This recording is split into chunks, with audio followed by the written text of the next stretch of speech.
What's up, y'all? It's Dr. David Roney. This is day 19 of 31 straight days of posting videos to YouTube and Twitter.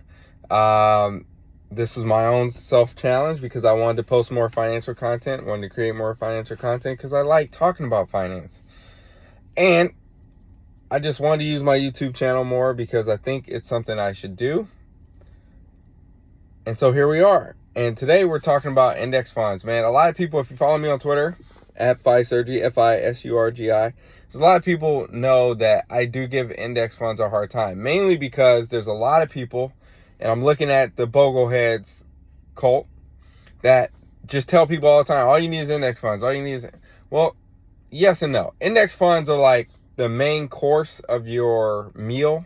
In this case, your portfolio is the main course, but like you need some things on the side, right? But index funds specifically, again, there's a good book, The Bogle Effect, right? And by Eric Balchunas, and then Trillions by Robin Wigglesworth. And those books are really good because they talk about the history of these things. Trillions is really good because of ETFs it talks about, but the origin of the index fund, right? And really, indexes is there's a lot of indexes, right? So you got the NASDAQ 100, you got the NASDAQ, you got the Dow, which is a makeup of 30 stocks, or blue chip names is what the boomers call it. But then the S&P 500. Majority of people talk about the S&P 500. S&P 500 typically is comprised of large cap, mega cap stocks and companies, I should say. But it is a specific criteria. Each index publishes their own criteria. A lot of people, they just put their money in an index fund, which is fine. It gives you diversified exposure, but they don't know the criteria for how the companies are chosen, right? For a long time, one of the big controversies was Tesla not being added to the S&P 500 because unfortunately, it didn't meet the criteria the S&P committee looks for until like had a couple more quarters, right, of like additional financial performance. But people, if you go to the Standard & Poor website, or you go to like these, the MSCI, there's a lot of different indexes, right? The Russell 2000, 3000, right? Go and look at the criteria for how they include companies in the index. And that way you can start to learn how to think about this stuff, like to come up with a formalized plan on how you create your portfolio. But anyway, if you don't want to do all that stuff, having index funds is a great way to do it, right? You can get an index for international exposure. You can get an index for bonds. You can get an index for stock market exposure. You can really niche down. There's a really cool one from Perf Toll that talks about this, called the Freedom, is FRDM, I believe is the ticker, is the ETF, but it's the Freedom Index. And specifically, it looks at countries that basically aren't creating human rights abuses, right? That's one of the things. So a lot of your larger company or larger countries, some of them historically bad, I will not name names, but you can go in there and that provides some great international exposure, right?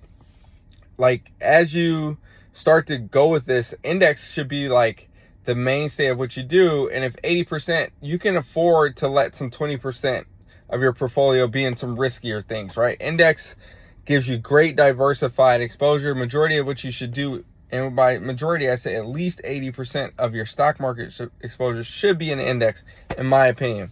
Now, everybody has a different tolerance for risk. Now, you can drop that down to 60, drop that down to 40, but whatever.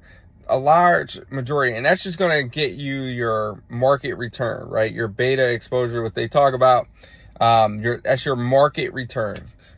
So if 80% of what you do is that, you're guaranteed at least 80% of that is going to get your market return minus the fees, right? That's where fees start to come in.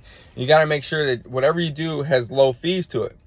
Now, if you're going to pick individual names, right, you really have to make sure that you're not becoming concentrated based upon the index that you're in. So like if you want added Tesla exposure, I get that.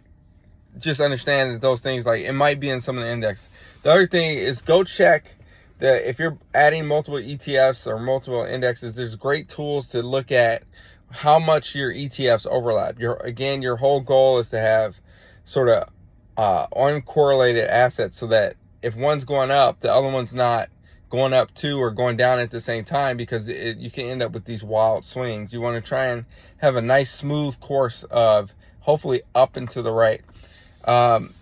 Overall, I like index funds despite what everybody thinks. There's a lot of great resources out there. You should really go on.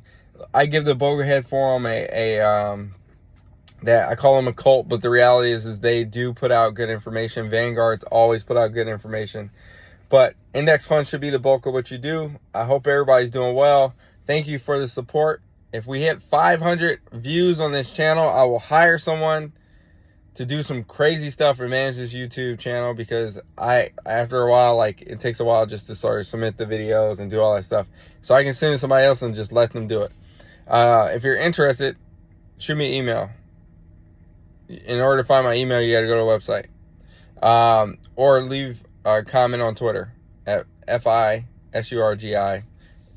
Anyway, I hope everybody's doing well. Talk to you later. Peace.